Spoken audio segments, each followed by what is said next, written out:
open is so long, like you can start drifting off in it. It's it's over the top and wonderful. I shoveled a quarter of a Stromboli into my face in the time that thing ran. Well, I was thinking about it. If we're running late on things, we can always just look, get a nap.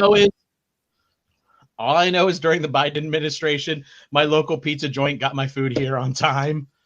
Today they were 20 minutes late. So today, yeah, it is what it is.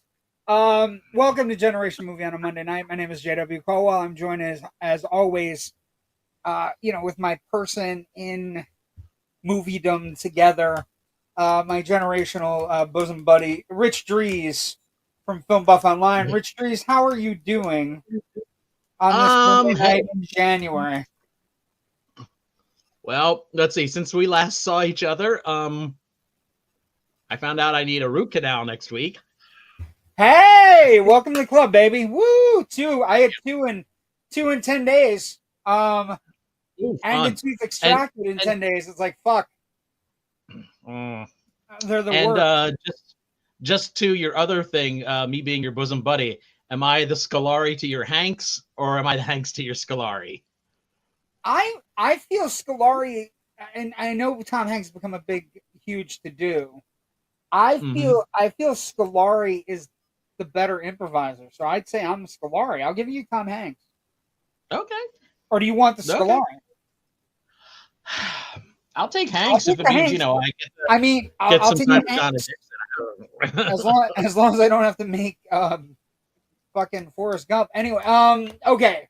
So welcome to Generation Movie tonight. We're doing a movie celebrating anniversary, but first let's get to some news.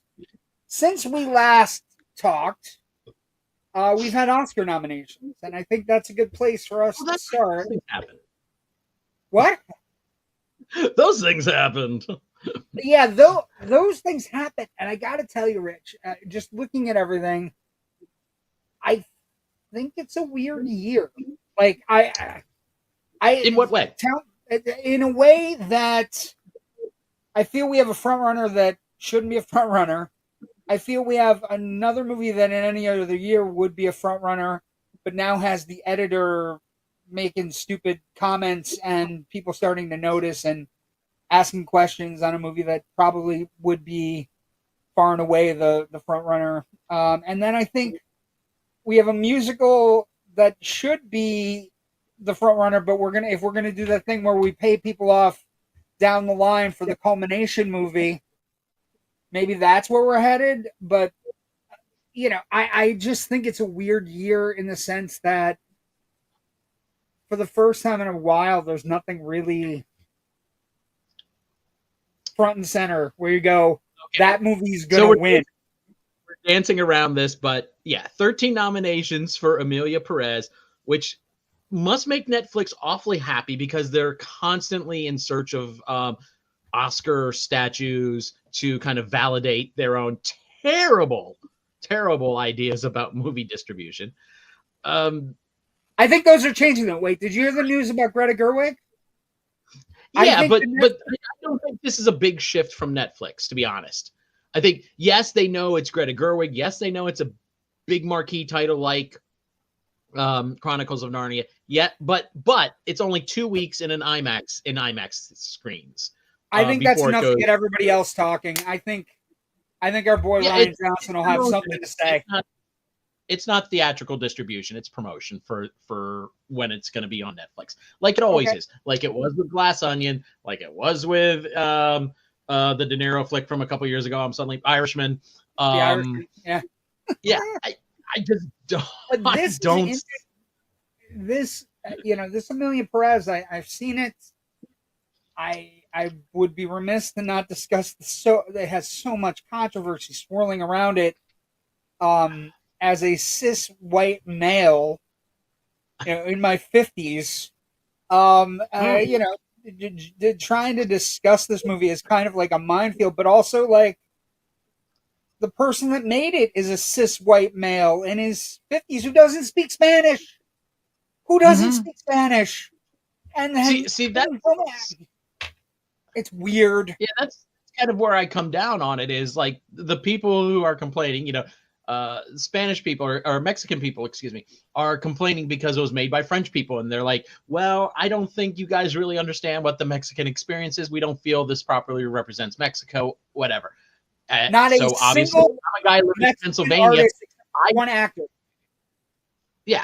I'm like, I'll trust your judgment on that. In the same way, a lot of trans people are like, this is not indicative of the trans experience. So they're upset with the movie. And again, cis white guys, I will defer to your judgment on that, trans folks. And and also like the weird setting Selena those Gomez aside, thing. yeah, setting It's those a weird aside, I movie. just didn't think it was a good movie. 13 nominations though. 13 nominations. I know. And I'm sitting back going, I was expecting to be wowed. Now I am, you got to be happy for the first trans woman to be nominated for Best Actress. That's nice. Great. Zoe Saldana is really good in the movie. She's like, that's another weird thing for me. Like in my Oscar history book, like Zoe Saldana in the supporting actress nomination when she's in the movie 95% of the movie. You know what I mean? Like it's just weird. And so like you have all those things going on. Then you have this movie, right? Which everybody should be talking about, right? The Brutalist. Freaking brilliant. Yes. For 3.5 hours long, full intermission. The kind of shot in VistaVision, which made me giggle in my seat. And then people giggled at me for giggling, and I don't think they know why I was giggling. I was giggling because I legit haven't seen a VistaVision movie since, 67? 68? Yeah, something like that. And for all of how expansive it is, how big this movie is, how long this movie is, it's 3.5 hours. And again, VistaVision, you're shooting on 35 millimeter film, and you're using twice as much film as you normally would for technical reasons that we're not going to get into. They made this movie for about $10 million. Yeah, it's quite a movie, but it is very much a Oscar bait kind of movie. It's got everything. It's got the kitchen sink in it. It's got people coming from World War II Europe. It's got people that are disabled. It's got people that are marriage troubles. It's got drug addiction. It's got a few rapey scenes that I wasn't expecting out of nowhere. And it's one of those movies where everything in the kitchen sink is in it, and it's trying real hard. And if you don't come out of it like a little bit, like just like looking up, the families that are involved in the movie or the people that, what happened to these people, you're a better person than I am, because I came out, I was Googling everything. But they're fascinating. And that's what's amazing is how real everything feels, that you do come out of this, and then you go and you look up Laszlo Toth and you realize, oh, this is just a fictional character, and the only Laszlo Toth you can find on Google is a character created by Don Novello, who, Father Guido Sarducci, and that he used in a couple of books that he wrote. So it's crazy. It's crazy, but it feels real. It has newsreel footage in it. It's really, and I at the beginning, like at the end of the movie, people were saying they don't make them like this anymore, and I'm like, I don't know that they've ever made them quite like this, but I understand what you're saying. And then that's nominated for 10, and then this little movie about that kind of ties into what we're talking about tonight. Little witches movies that could. Wicked's nominated for 10. So you kind of have a battle of the musicals and a battle of the expansive, biography epics that are not real biography. Like it's a weird year, Rich. I'll stand by it. Go ahead. I was going to say, I think looking down like the list of the 10 Best Picture nominees, we have 3 that are foreign language films, which are, I think, is kind of indicative of the growing international membership of the Academy, which is exciting. I'd like to see that. It gets more things in here. This isn't the American Academy of Film. This is, just the Academy of Motion Pictures Arts and Sciences. Yeah, So it's a good list. Look, anytime you can have a horror film nominated for Best Picture, whether you think it's a satire or whatever it is, I love that we have. The answer is yes. Right? The answer for me is yes. Mm-hmm. I love that in the Best Animated Feature category, we have a film that's also its country's representative in the Best International Film category. I know what movie you're talking about, and I saw it recently, and it's one of the more beautiful animated movies. Although for American kids, a hard sell, but once they get into it, you realize it took my nephew, who's 7, almost all of the movie to realize there was no talking. Right? He realized he didn't need it because he understood the characters. Flow. You're talking about Flow, right? Storytelling that you yeah, it's an incredible movie. Basically about a cat and a bunch of friends that survive some sort of biblical plague of flood, and they just kind of work together, and they all have their own little quirks, and it's just beautiful and well done. And one thing I found ironic though was it last year or 2 years ago that we went from being the foreign language film to international feature film, whatever it was.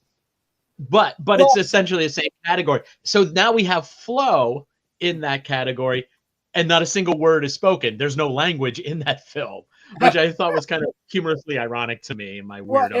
It is that's a great point. And then the other thing is, I sent you a message on Oscar Day. I know you were working, and I was bugging you, and I like bugging you, but I don't also like bugging you.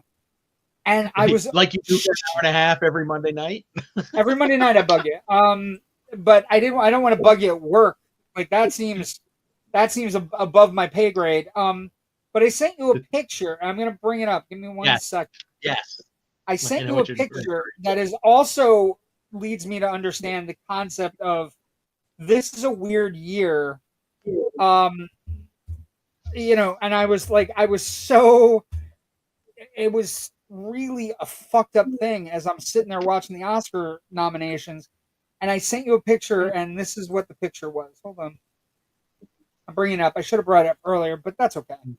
We can screw around a little bit because we have Return to Oz to talk about. I was listening to the Oscar announcements while I was working. I technically can't have YouTube up on my phone, but I kind of had YouTube up on my phone, but phone was face down, and I was just listening in my earbuds. So it was kind of fun to listen to those announcements like that. And yeah. Give me 1 second. Hold on. Okay. Hold on. I have it. Vamping. Maybe. Do do do do do do do do. Cha cha cha. Keep on talking. Yeah, we'll take questions from the peanut gallery. There's a couple of other things I was excited about. Sebastian Stan's Academy Award nomination for in the acting category for The Apprentice, which is a great film. And then Mark Strong is also nominated from that film in supporting actor. So here's the picture I took and I sent to you. Honora, apparently everybody knows who made that. Cool. Brutalist, same thing. Actually, no. 1, complete unknown. 2, 3, 4, 5, 6 of the 10 nominees are nominees to be determined. I don't know that I've ever seen that on an Oscar morning. I once or twice, maybe one nominee having that, but 60% of the nominees in the biggest category is in the biggest category of the year. So you're telling me the only movie that knows who made it is Nora, Conclave, Dune, and Wicked? That's it? Mm-hmm. And a complete unknown. I'm sorry. That just seems. I was watching it, and also it threw off the nominee announcers, right? It threw them off because they were like nominees to be determined. and it Yeah, became at like a one running point, joke. yeah, at one point, Bowen Yeah. Yang from Saturday Night Live, who was one of the two people announcing the nominees, just said, "PGA, get it together." And he's right. It was funny in the moment, but he's absolutely right. But These again, this is the nominees first time I've ever had that all seen it. that I was paperwork sitting cleared up there. long I mean before that. this. How could this paperwork not be cleared up before Oscar nominee morning? Because how the hell do you have a bunch of movies where you don't know who, nobody knows who to get excited, who's going up on stage or any like Well, I found it weird, it kind of ties into a weird year. Although we have clear front runners, we have movies, a couple people that got snubbed here or there, but not too bad, right? I mean, yeah, you look at without the back. digging into it too much, I would be willing to bet though that there are a number of those movies have a crap load of producers, and it comes down to figuring out who has a vanity credit, who actually did producing work on this film, who did the majority of the producing work on this film. Like for Wicked, Mark Platt, he was the representative at Universal who had first bought the book to be developed as a movie, and then when Gregory they came in, Maguire, it's a great read. Gregory yeah, Maguire, and fantastic read. Um, then what's his face came in and said, "No, I want to turn this into a musical." He's like, "Okay, we'll give you the rights to do it as a musical, and if it's a hit, then we'll adapt that back into a movie." He was the executive who kind of put in motion the whole Wicked phenomenon. So yeah, he deserves to be on listed as that if it producer wins, there. I But some also of these other people, I also think it's a year where the Academy Awards has gone back to, a lot of these movies are not movies that are household names. Of course, there are one or two reasons for people to like. I think Wicked is a very good reason that the next generation of Oscar watchers will be sitting at their, sitting dressed in pink and green on their, in their parents' living rooms, cheering. I feel very much in the same fold as a young JW sitting watching 1982 unfold with ET, or 1980 unfold, or 81 unfold with Raiders, cheering their favorite movie on, realizing that Chariots of Fire is going to win and Gandhi is going to win. You know what I mean? And then the movies that get forgotten about, like Wicked, stands the test of time, and then everybody goes, "What Wicked lose to? Oh, Amelia Perez, or oh, The Brutalist, or you know what I mean?" Like it becomes a trivia question. Best actor, you got Brody, you got Chalamet, who's killing it with everything, with the promotion, how he's handling things. I Uma thought he did, Domingo, he did a great musical performance on Saturday Night Live he this was past weekend. fantastic on Saturday Night Live. But They should have him at the Oscars singing. They should have him singing Bob Dylan, some Bob Dylan song at the Oscars.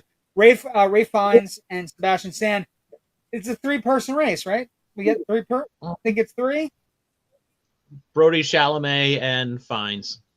Yeah. I think it's So and that's fine. We haven't celebrated Ray Fiennes in a long time, and he's had a really good year because he had the Odyssey and he had Conclave. So, but Chalamet winning, culminates a really nice little thing. Brody coming back from being the youngest winner to now being one of the people that's continued to make decent, really good movies. And Best Actress, I think, is Best Actress the best story of the year? Is it, you got all these talented, you have Fernanda Torres, I'm Still Here. You got Carla Sofia Gascon, first transgender woman to be nominated for an Academy Award.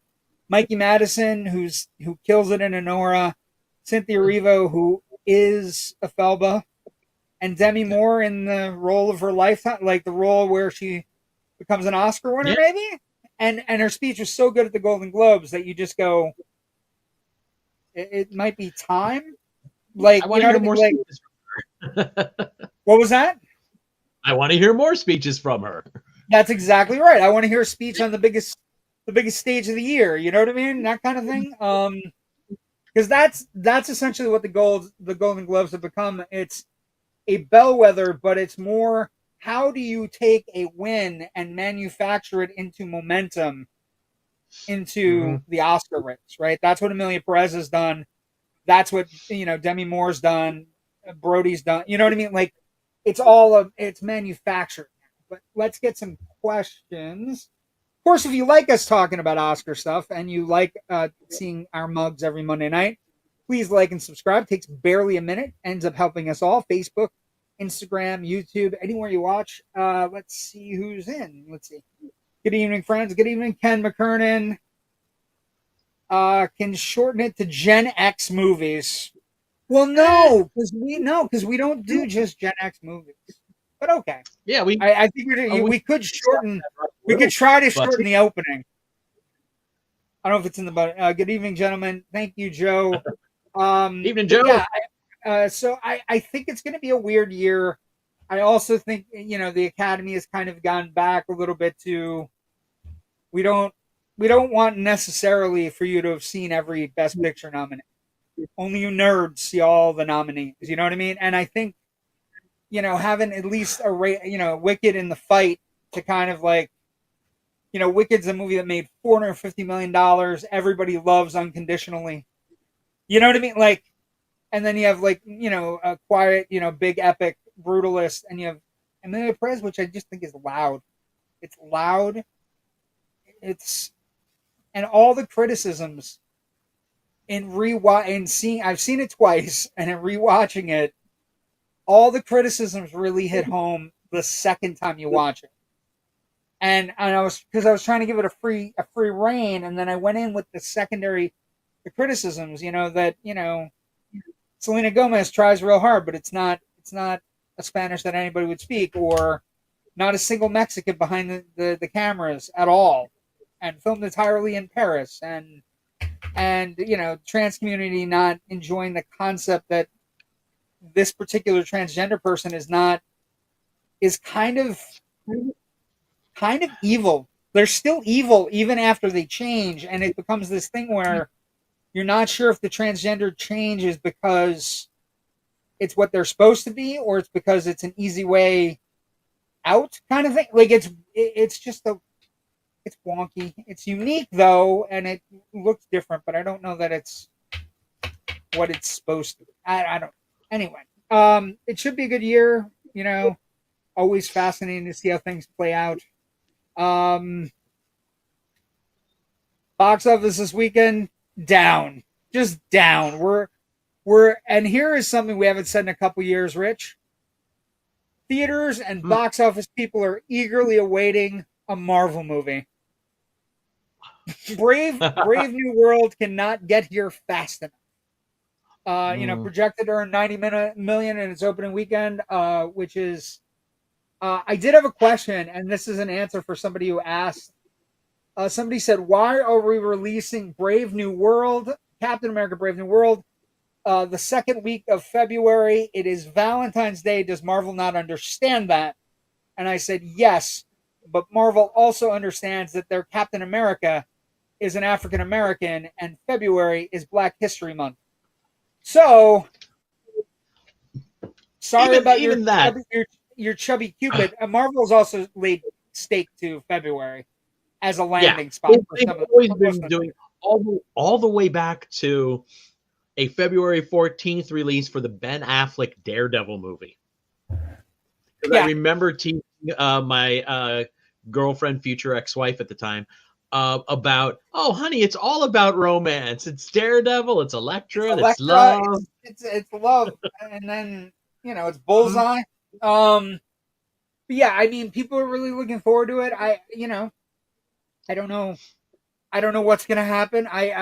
People are, you're either in or you're out. And I think the Captain America movies have, for the most part, all been fairly realized movies. They haven't screwed around with any of the Captain America movies, right? Like, first Captain America is a really great throwback movie, an Indiana Jones-ish, throwback movie. The second one is one of the absolute best of any generation Marvel movie, Winter Soldier. And the third one, Civil War, one of the biggest box office hits of all, of all the Marvel movies. You know what I mean? Because of everything it had in it. I hope they do. Hope they do Sam justice, and I hope we don't have anything crazy. The only thing I'm scared about, Rich, and I'm sure you're a little scared as well. There've been a lot of reshoots. There've been a lot of reshoots and a lot of rejiggering of a lot. There Like, has been some rejiggering of the plot. I understand. I think the overall reshoots narrative might be a bit overblown, simply because, in part, every Marvel movie has reshoots scheduled into the whole production cycle. Simply because it could be a case of where they're like, you know what, we prefer a better tone on the scene, down to we need an insert shot of a hand picking up a pen. And all that falls under the big giant rubric umbrella of reshoots. And when people hear reshoots now, well, the one they that's get all making no, but it's perfectly fine. I don't get too upset when I hear reshoots. The one that's making people nervous is the Seth Rollins thing, right?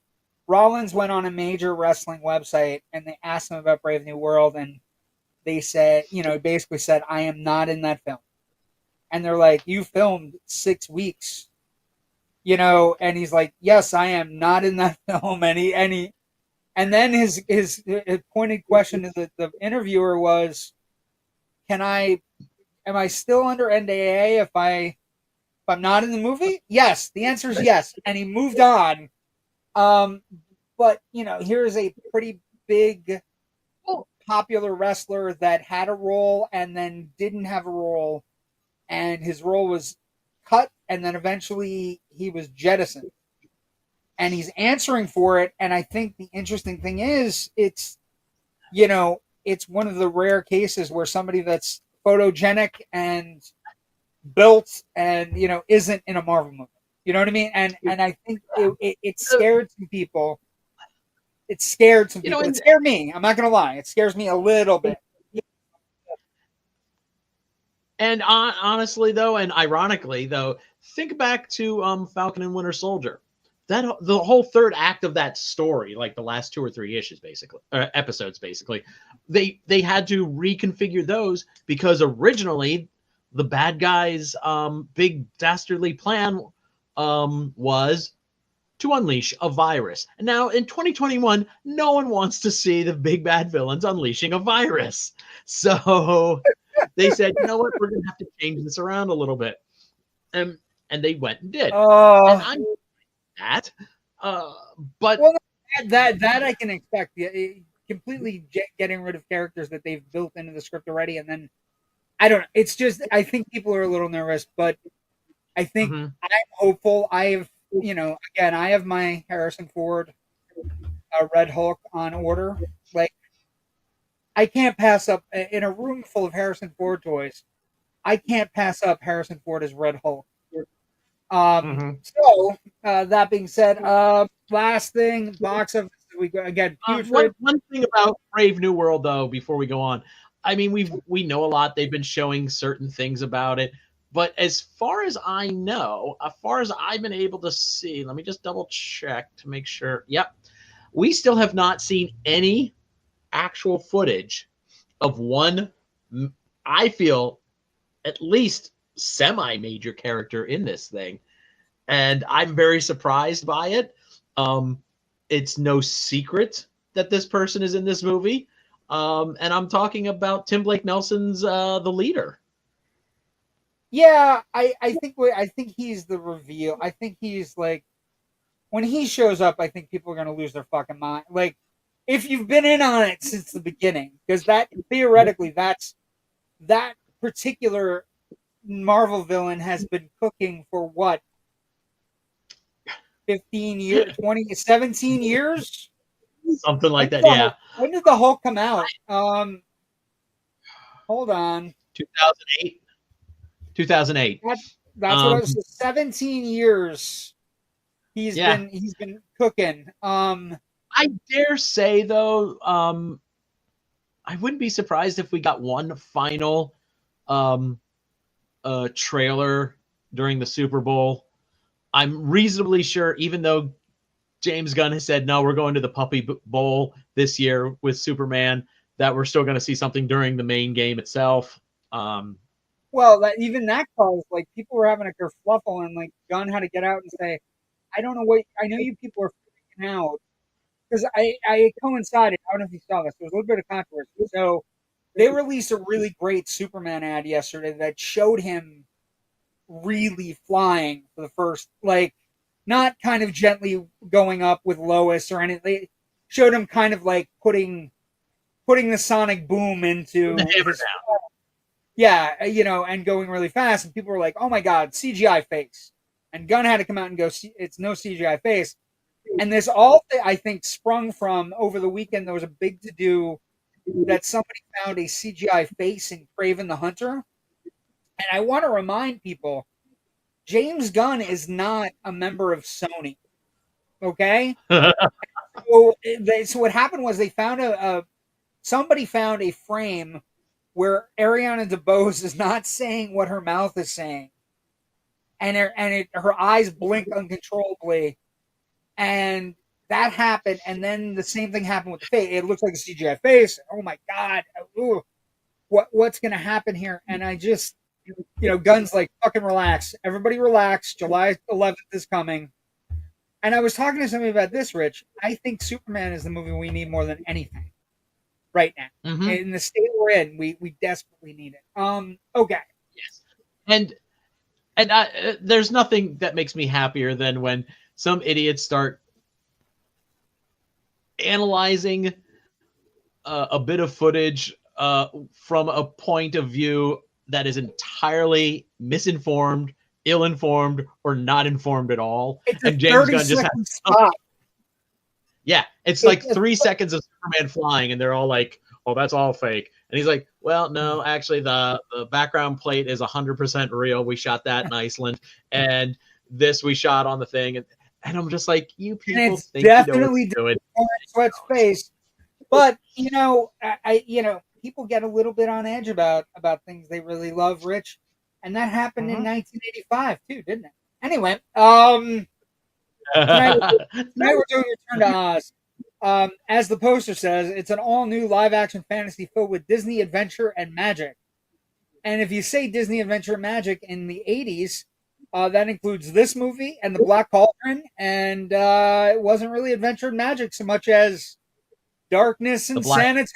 The black hole, something wicked this way comes. Which is good, though. Disney in the early to mid 80s fascinates the hell out of me for the amount of weird, dark stuff that they were doing. And I'm just like, no one was in charge. It was wonderful. They were taking these weird creative swings that don't always work. But damn, were they interesting to watch like this movie here. Yes, and that's a thing. I think we start with production, right? Because the production is as weird.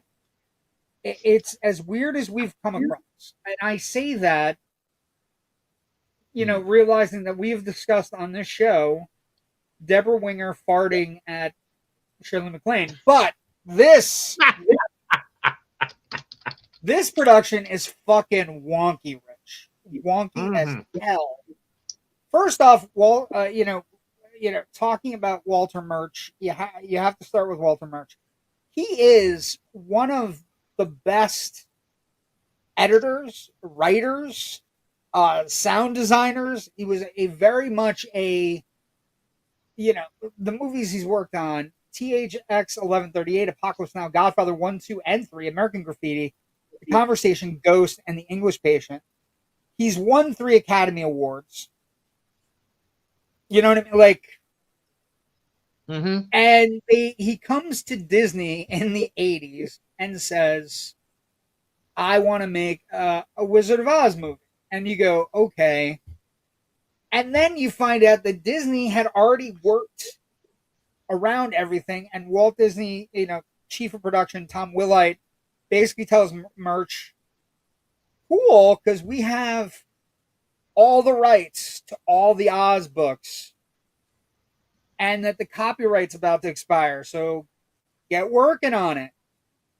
And then, Ron Miller, who's running Disney, announced that they're going to make a film, not a sequel or a continuation of the 1939 movie, but instead an entirely new story, different look from the original film, right?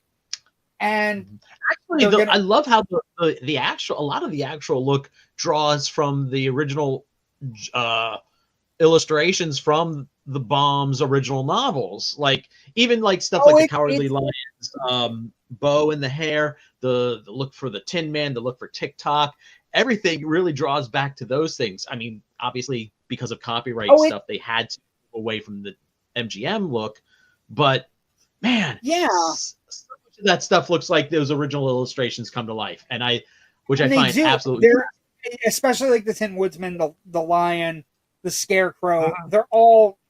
They all look great. Okay, and that has to be talked about. The production design in this movie is astounding, although it is weird in the sense that it's astounding, but it's not brilliant. Like, it's the opposite of 39 Wizard of Oz, right? Because they're trying to draw a distinction. So they make the movie, they basically adapt 2 books, The Marvelous Land of Oz, Ozma of Oz, with an element of TikTok, the Royal Army of Oz, from a book called TikTok of Oz. And they're all from different eras of the Baum books, 1904, 1907, 1914. Basically, they come up with all these different things about all these different elements. And so they go out of their way to be totally different from the 1939 movie, right? They go out of the way to make sure they're not committing cinema blasphemy, and it works looking for an entirely different take on the material. But I feel like if you're an 80s audience who is, and you know this, and anybody watching that lived in the 80s knows this, the fucking movie was on every year. And it was fucking appointment viewing. It wasn't out on cassette. It wasn't out on disc. You couldn't stream it. It had one fucking airing a year, and it was between March and May, somewhere in between, usually around Easter. Usually around Easter, yeah. And you had one fucking chance a year. And when the fucking TV guide came out with The Wizard of Oz, it had fucking giant ads. Everybody was freaking out. And you make plans to everybody to go home and watch The Wizard of Oz. And that's occurring in the 80s when this movie occurs. So they go out of their way to make it different. I think the first time it aired on TV was in 56 on national TV, and it became an annual thing. And that's what really blew up the film's reputation, because before that, it did okay. It wasn't a big blockbuster for MGM. It came, made its money, and people forgot about it until it started showing up on TV every year. And it grew and grew till it's to this point where we are now. I would argue it's the movie where you had the TV effect happen. I would also argue it's pre like TNT. Remember when it happened? It's happened twice in film history where I don't mean twice. Wizard of Oz became appointment viewing, and then TNT ran a bunch of movies in the 90s and early 2000s that they ran them so much that people saw them so much that they eventually became ingrained in their heads as new. I think TNT called them the new classics, right? And you would go on a Sunday night and TNT would have, Shawshank Redemption, and eventually it wears everybody down. Not that the Shawshank Redemption doesn't deserve it; it does. So the film was produced. I was gonna say, also, It's a Wonderful Life falls into this category too. Yes, as well, right. Something becomes, because of television and hitting everywhere and not requiring a charge to see it, it becomes ingrained in your memory. And Christmas Stories also had it happen. It happens every Elf is starting to have it happen now, right? Elf is the new Christmas Story, right? But basically, it was produced and made without MGM involvement, although the ruby slippers had to be paid for, which I think is an interesting MGM, because in the books the slippers are silver, but Disney felt that at least one thing had to be familiar to tie everything in, and the ruby slippers are a major component of the movie, and they paid MGM a staggering fee that nobody really knows how much they paid, but they paid a decent amount of scratch.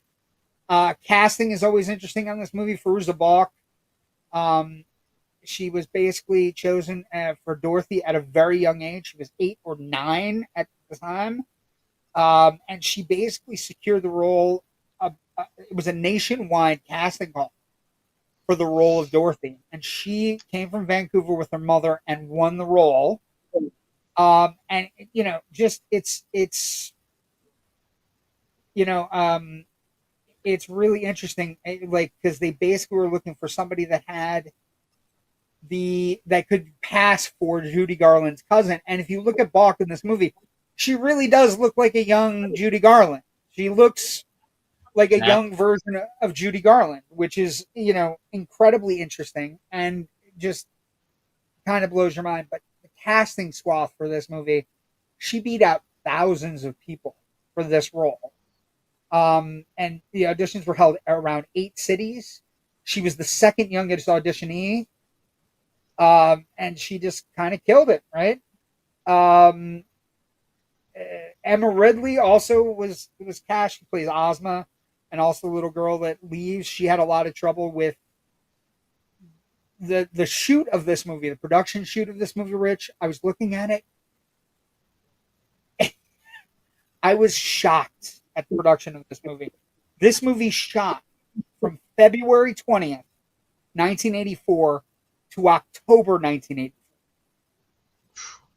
8 months of this shooting this movie. 75% on location, and then somehow was supposed to be on location, and then it shifted to Elstree Studios in England, right? In the United Kingdom. So that means everybody had to travel overseas. Murch fell behind schedule. So one of the big stories that you get in this production is that Murch not only fell behind schedule, but started doubting himself.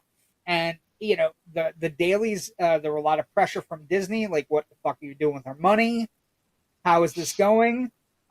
Disney was super unhappy 5 weeks in. And there is a story out there that you look at and you go, you know, he was thinking about fighting back about them, that they might have said, okay, but I couldn't fight back. I felt what the soul feels after it's left the body after a car accident. Pain, but tremendous relief that they were going to fire me.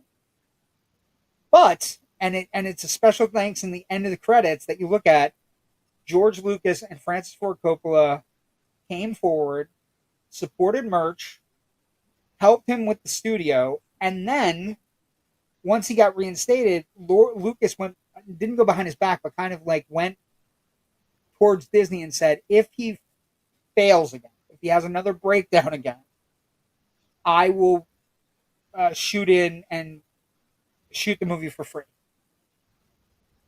And if you look at the end credits, there's a special thanks to George Lucas and Francis Ford Coppola, who basically saved the production. The production is also widely well known for the use of play animation, which the Nome King and the rocks in Oz, that has to be talked about. And then a name that I need to bring up as in the credits. Henry Selick is in the credits for this movie. And I was looking at it and I went, Henry Selick, you say? And then you look at this guy right here and tell me that tall guy, that tall fellow up there with that pumpkin on his head, he looks remarkably familiar. For anybody who's seen The Nightmare Before Christmas, and his name is Jack Pumpkinhead. Yes. So,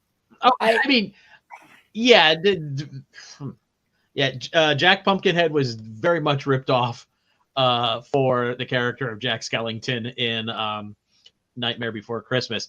Although it's Brian Henson who's working the Jack Pumpkinhead here, and Henry Selick is doing the stop motion stuff for the Nome King and the other gnomes and such. And my God, I was watching this this evening, and Well, first of all, apologies. It's only available streaming video now, or on an out-of-print DVD and Blu-ray disc, um, and it's also on Disney's Disney Plus, which makes me think Disney is never going to release this again on physical media, which sucks because I'd love to get a nice, crisp, beautiful 4K of this. But we'll talk. This movie just looks beautiful. There's a certain vibe to the visualness of a 1980s movie that this movie has in spades. I mean, everything is physical. And maybe this is something we've lost with all this, digital effects work anymore.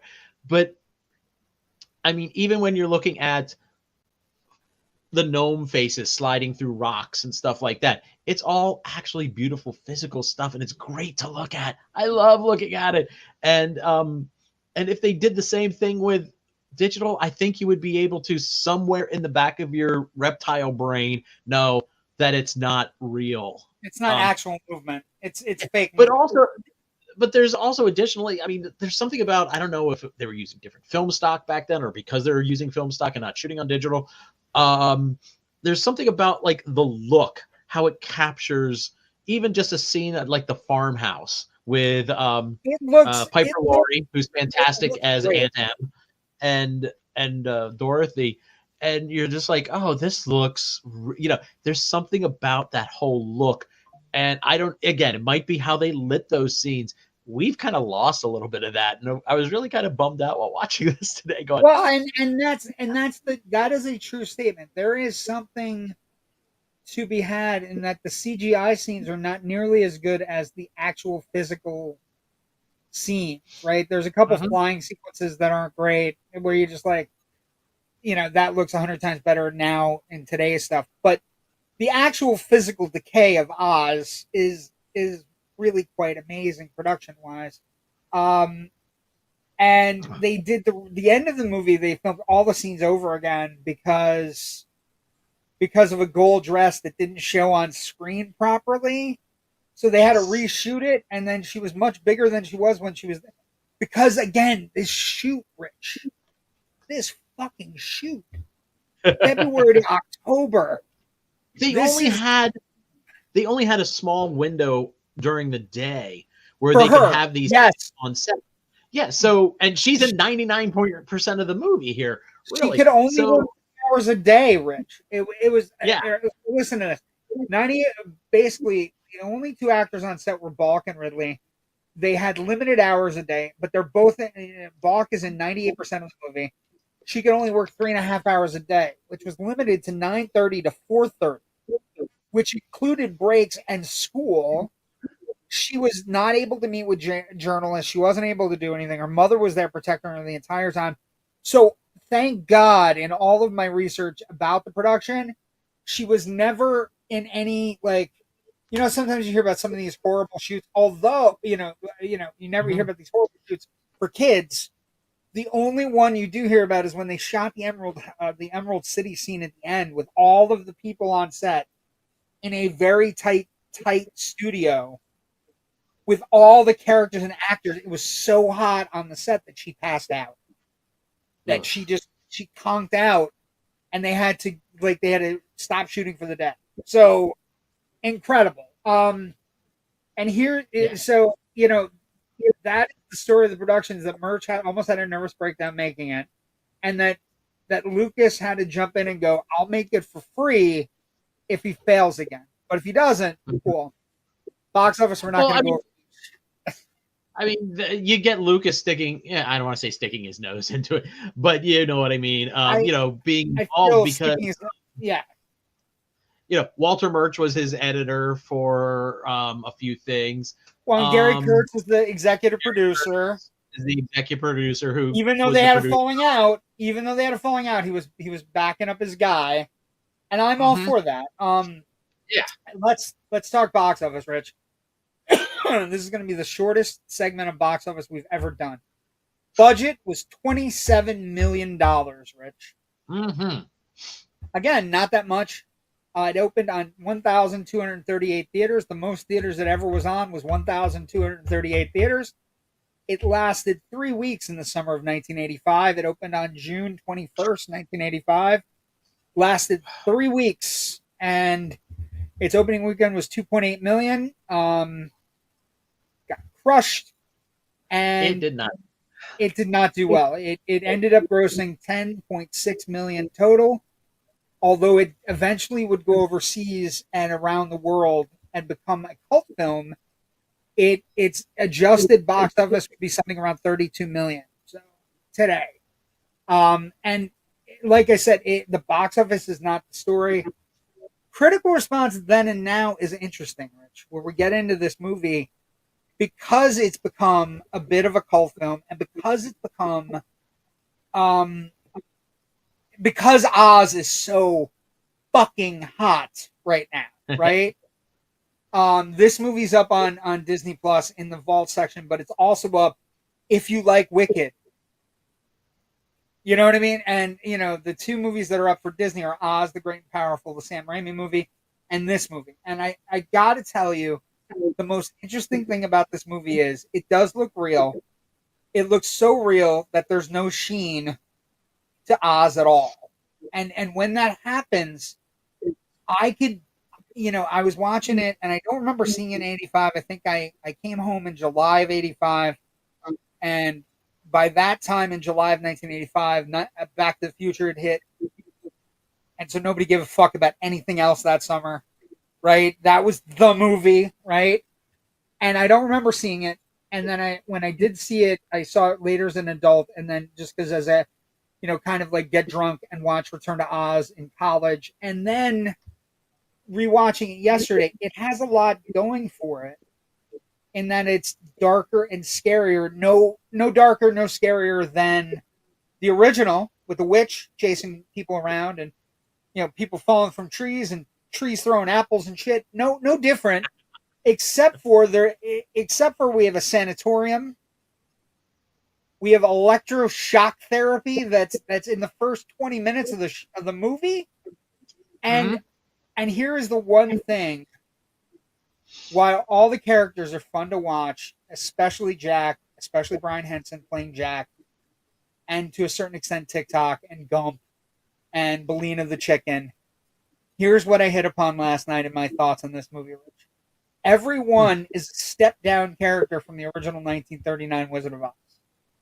So you got Belina, she's a step down from Toto. You got Jack, he's a step down from the Scarecrow. You got TikTok, he's a step down from the fucking Tin Woodsman.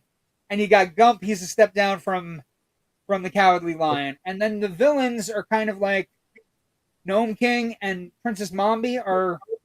Princess Mombi, by the way, is the creepiest character in the movie. Nome King, a rock guy that just wants all his emeralds back, I'm not worried about.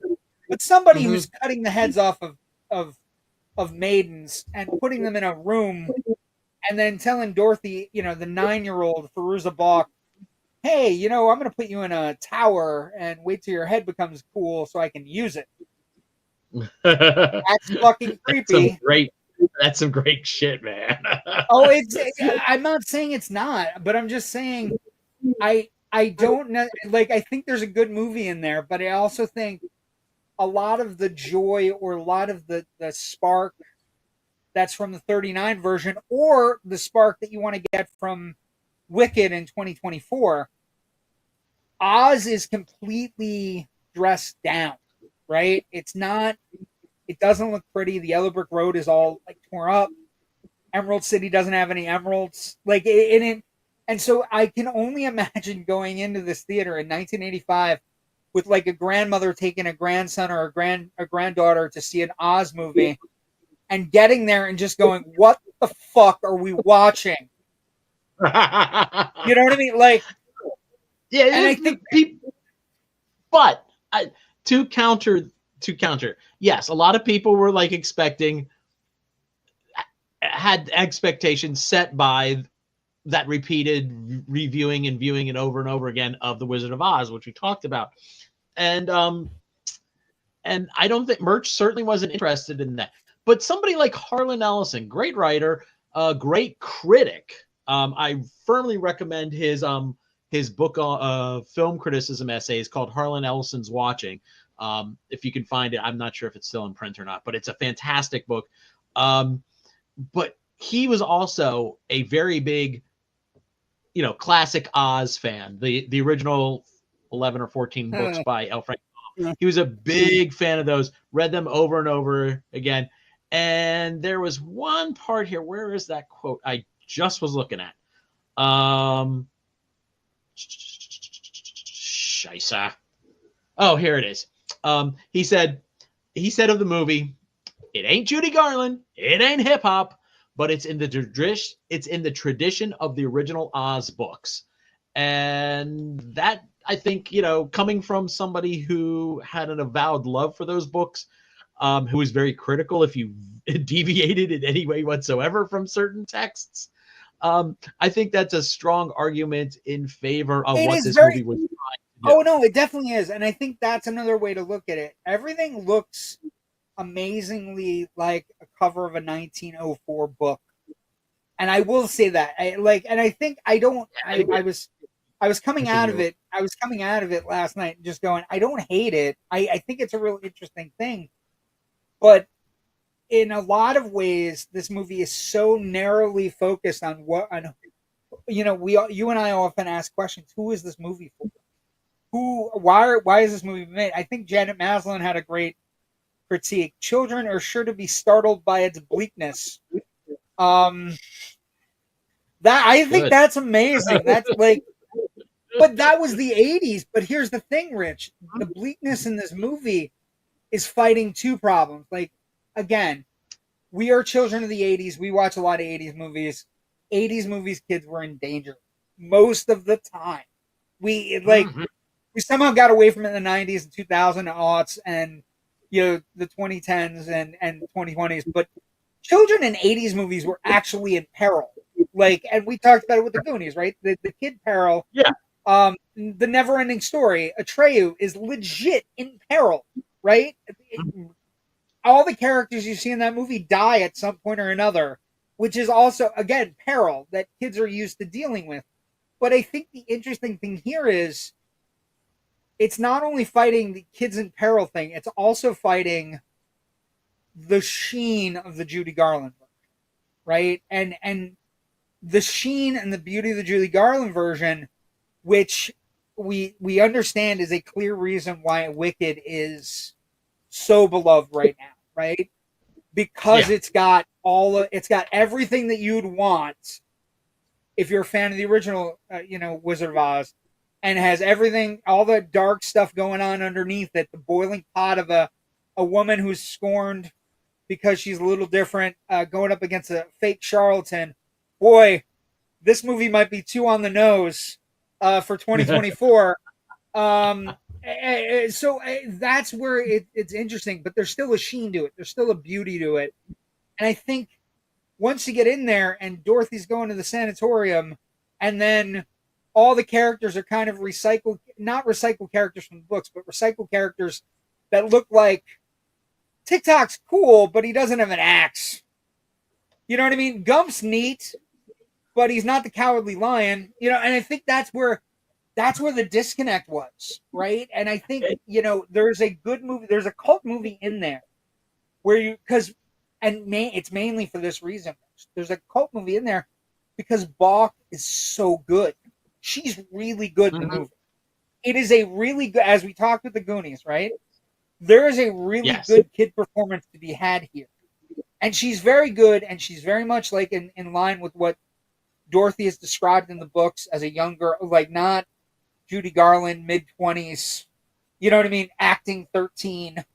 And so if you're a lover of the books, the adaptation side of it is an amazing piece of being able to watch this movie and go, if you read the books or if you like some of the books and like some of the offshoot characters, and it's got a lot going on. And the production design, they didn't not spend money on this movie. It looks beautiful. Like, TikTok is a grandly designed character. The Brian Henson Jack Pumpkinhead is amazing. He's so endearing and he's so cool. Even the set design, when you look at the once palace, it gets to the palace, Princess Mombi's palace, all the mirrors. Beautiful. I Well, the Gnome King. just can't Gnome help King's but see a scene castle. with mirrors to look for like crew getting caught accidentally in a reflection anywhere. And when those mirror doors open and stuff like that, you see everything is still in the palace. There's never an oopsie moment in this thing, and that requires a lot of work, a lot of Yeah, the planning, guy almost had and a lot of more sense that you're not the guy almost seeing. had a nervous breakdown. So yeah. Yeah. Also there is something to be had that there is a weird kitsch to the movie that the Gnome King is wearing the ruby slippers, and he's so excited about wearing the ruby slippers because they're all powerful, but he acts like he's a twink who found new shoes. He's so giddy, and he puts them out, and he's like, "Oh, you these fell out of the sky, and then I completely destroyed Oz," and like, and the makeup is really good. Like everything is really good. It's not that. The interesting thing is it's so different, not from the source material, but the convictions, the conventions and convictions of the people who have seen the 1939 version, that it's very hard to get over this movie, right? It's very hard to get this movie through. Although again, Balk's really good. Piper Laurie's really good. Nicol Williamson is really good as the Nome King and as the Doctor, who's creepy as fuck with like fucking dust everywhere and fucking gurneys, and just that fucking sequence twitched me the fuck out yesterday. I was like, I know why this film failed, and I could easily see people going, why is Dorothy in a sanatorium? And well, first off, I said, why is Dorothy in a sanitarium? And then I realized on the outside of the place it says sanatorium. And then I realized there's a distinct difference between sanitarium and sanatorium. So I had a gotcha moment for myself last night. But like I said, I think, the critical response on Rotten Tomatoes, which we use as an aggregate, 58% negative and 71% on the popcorn meter with over 800,000 reviews, or 60,000 reviews. So there is a cult following to it where people have found it and liked it. And I think, the interesting thing might be, and we'll talk about this a little bit, legacy, right? As we jump to legacy. Part of the reason I think people have found it, Rich, is because of Fairuza Balk and because of The Craft, right? So The Craft is one of the most beloved movies of the 90s. Nancy, that character from The Craft, the evil witch Nancy, that's in The Craft, played by Fairuza Balk, has become one of the 90s most beloved characters. So much so that when they did the reboot, they brought her back and made sure everybody didn't know she was in it when she showed up. Even though the movie was poorly received, people were excited that Nancy was still alive and get this, Rich, a modern day sanatorium. Anyway, wrap around. But I think the legacy here is Oz is always bankable, right? Oz as a property is always bankable. And this is one of the rare occasions where the vision and everything to bring the books to life were not up to equaling what 1939 Hollywood was able to put off. And 1939 Hollywood, Rich, it's one of the golden years of Hollywood, right? 39 was when Hollywood was like, you think you've seen movies. We can make movies. We can destroy the world. Like we can make movies that'll shatter your expectations. And I think the legacy is that Oz is always there if you find the right things. And part of the interesting thing here is Return to Oz exists in a place where people have grown up watching it, who then went to see Wicked on Broadway.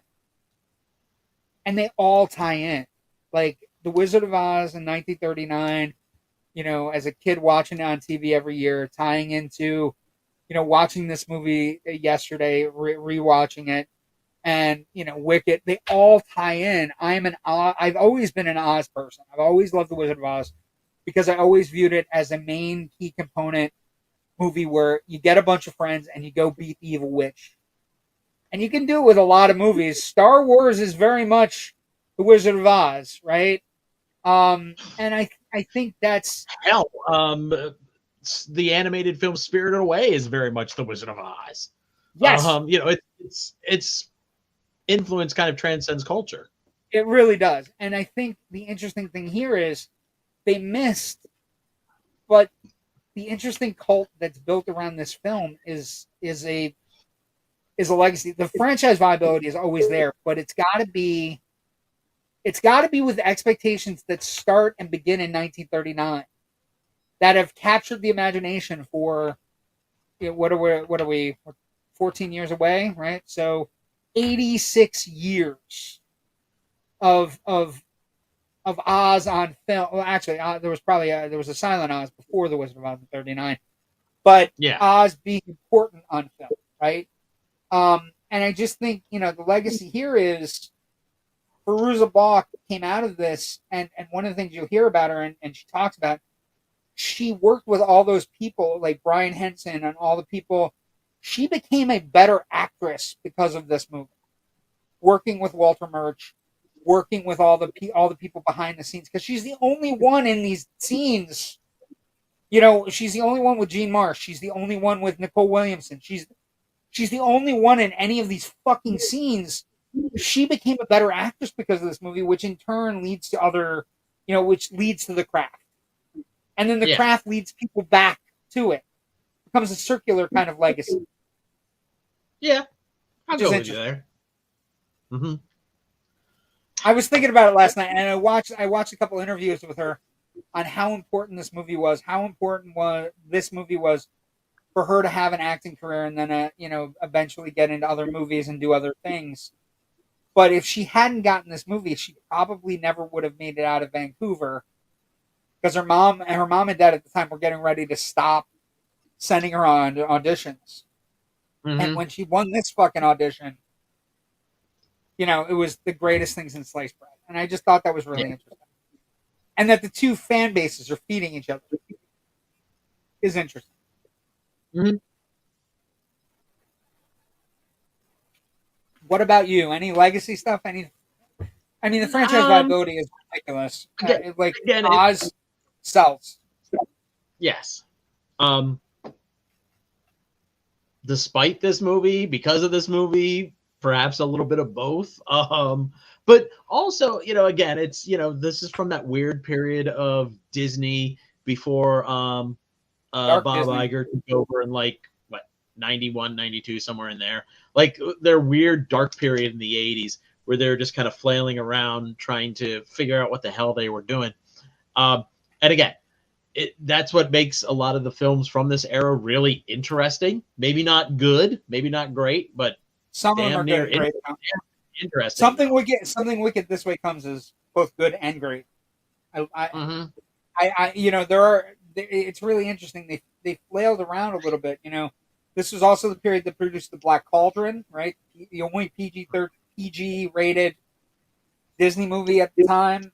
You know, like the Black Hole, which I'll argue is kind of at times on the same level of terrifying as this movie is, and has that bizarre, wonderful psychedelic ending to it, for goodness sake. Not only that, but also has the saddest robot death in film history. Maximilian, just poor robot just runs out of juice and ends up in the middle of an asteroid. Just terrible. Somebody put that up the other day. Somebody had that up, like, what do you think he's thinking here? And it's like, I got no more juice. I can't do anything. This is it. But yeah, I think the legacy of this movie is also, it is a find when you get there. It is not nearly as bad as everybody sold it to be. And it is not, but it is as scary and as traumatizing as has been sold. Right? Okay, I mean, and we're dealing with a character who's kind of, in a way, undergoing through her own post-traumatic stress from, you know, being involved in a tornado that may have, you know, magically whisked her away. And so, like, her parents are may have magically given her a concussion. Yeah. Or two, or three. So I'm just kind of pulling this out of thin air right now. So I'm like, is there like a link maybe to similar things that we see, like parents wondering about, you know, how their kids are working through things, kind of like the exterior story from Inside Out, as opposed to the interior story of Inside Out. Yeah, no. Where I think that's a great point. I Like I think said, maybe there's a lot to you have like. a faint echo of Return to Oz, even as far into like Inside Out, even. So Yeah, no. I think it's there. I think also, again, it is a great reminder, legacy wise, of how terrifying kids movies were in the 80s. Right? oh Any yeah. movie that came out for kids, you have to kind of go in going, I don't know, maybe, like maybe, maybe. I don't know how a 7-year-old or 8-year-old are going to handle it now. You know, but that's a good legacy because I feel like the '80s movies were a lot more challenging for kids than the stuff we're getting now. But you know, obviously some things are better than others. But this movie is an Yeah. interesting find, and kind of like you could easily set up a whole festival around Oz-based movies and do, you know, the 39, Oz the Great and Powerful, you The know, Return Wiz. the Wiz, Return to Oz, and Wicked as like a Oz on screen kind of thing, you know. Mm-hmm. And it's the Legacy of Oz and L. Frank Baum's books are, you know, they're almost untouchable in the fact, like I remember it, you know, legacy wise, you know, there was a whole thing. Remember Suncoast in the Steamtown Mall? Maybe you weren't Steamtown, but there was a Yeah, no, Suncoast. I hit now then. No, but Suncoast in the Steamtown Mall had. I remember. I may have some. I think I have the Cowardly Lion, but there was a McFarlane line of scary Oz toys. Oh yeah. The line was like cowardly, but it was also like gutted. You know, like so. You know, Oz will consistently live in our collective imagination. Let's see comments. What's up, fellas? How you doing, Troy Hill? Good to have you, sir. Glad you could make it for a little bit. Been 70 movies made based on Oz, plus TV shows and stage plays. Tin Man TV miniseries. Yeah. I saw this in an empty theater as a kid. Freaked me out. I think I was 8 years old. Yeah, if you went by yourself. Again, I could easily see a grandma taking you going, I love the Wizard of Oz. And then, you know, 10 minutes in, sanatorium for Dorothy. Also, not just sanatorium for Dorothy, electroshock therapy for Dorothy. With the doctor trying to sell it as a cute little look, it's got a face. And we're just gonna put these little things on your ears, and all those bad thoughts are gonna go away. Holy fuck. Yeah. Anyway. And before we go to one last thought, the Wheelers were freaking frightening as hell. Yeah, I mean, there are visuals. They're terrifying until they become slaves. The weird chariot they become at the middle of the movie. But yeah, the Wheelers are terrifying. Like, look at the makeup. And that guy, I think that's Pons Mar, who is basically the guy that is responsible for all the movement work on all the different things in Oz in this movie. He was one of the lead Wheelers. But yeah, the look of the movie, TikTok getting all shined up like he's C-3PO. At the end of Star Wars. The Scarecrow looks great. When he talks, it's absolutely terrifying. You know, yeah, animatronics on that mouth are not great. Not great. Ozma Oz look, but like I said, it does look great. And Gene Marsh is really good. Nicol Williamson are really good. You know, there's a Wheeler for you, Rich. Good God. With the fucking mask on the top of the fucking helmet, and then they also have face. I saw that when I was 8, I would be freaked out too, man. Jesus Christ. But yeah, we got you covered, Joe. We understand. We understand. I was freaked out when I saw it last night. I'm like, who are they making this movie for, Rich? Which is something I ask myself when I'm watching things sometimes. You know what I mean? Who is this? Sickos like me. Sickos. Well, no, and like I said, I don't hate it because I think there's a great movie there. I just think they take so much of the sheen off, and it becomes so deadly. Like, The first time she lands, she's in what, the Deadly Desert? Any living thing that touches the sand dies and turns to sand. Okay. That's great. You got a chicken. You got a chicken and you're in a what appears to be a crib. Holy fuck, like holy shit. And then they do it later in the movie. One of the wheelers lands in the sand and whole fucking thing becomes sand. So yeah, again, 80s movies are 80s movies are great because there's a lot of danger. Last comments before we end the night. Sorry, I'm late. Oh, no problem, Gabe. I never finished Return to Oz. I need to give it an honest full watch. There's a lot to like there. So before we end tonight, let's talk, Rich. Where can people find your stuff? Where can people find what you're doing?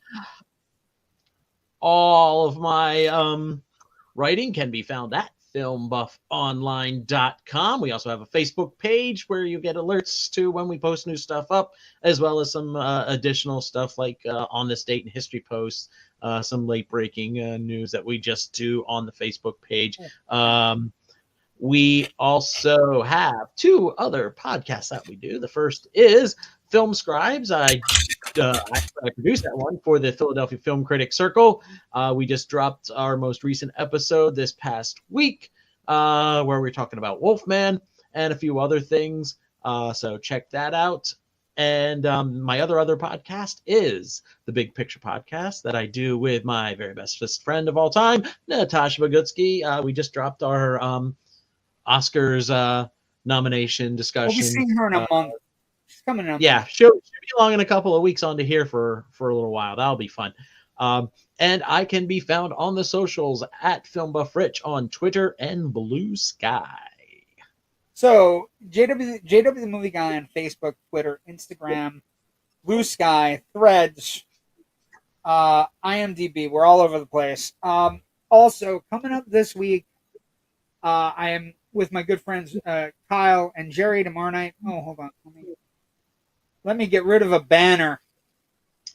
Tuesday night, we got Loud Nerdy with the boys. We'll be talking about all kinds of stuff. Maybe most anticipated movies, things like that, TV shows we're watching. New Twilight Zone, of course. This week is Eye of the Beholder, one of the absolute Twilight Zone episode. We did The Howling Man last week. Just so we're clear, the Twilight Zone had The Howling Man, Eye of the Beholder, and Nick of Time in 3 successive weeks in 1960. Just they were eating. They were eating good. How great that show was. You can see me next week on this show. We'll let you know what movie we're doing next week. And then we also want to give a big shout out to Symbolistic Cynicism with Gabe, our good friend Gabe. He has Monica Keena coming up this week, a big guest. She is, it's coming right off the LA Fires, but also she's one of the great, actresses, horror, Entourage, Dawson's Creek, Freddy vs. Jason, a lot of good movies. We're welcoming her to the network, and we look forward to Gabe talking to her. Coming up this Wednesday at 10, I believe. And so a lot of good stuff going on the network. I produced and helped Troy Hill Talks on Thursday. We got so many things going on. Please, if you like us, subscribe and do everything at the bottom. Just, give us a shot. We're uniting creatives in 2025, and we're so excited to have you. Last comment, so hard to believe it's a Disney film in the 80s, always wholesome movies. Yeah, not in the 80s. No. Nope. And that's better late than pregnant. Well, that's good. That's true. It'd be interesting to see you pregnant, Gabe. That'd be wild. Thank you, everybody, for joining us tonight. Everybody have a great week. We'll see everybody next week. Go see a movie. Try to get your Oscar movies in.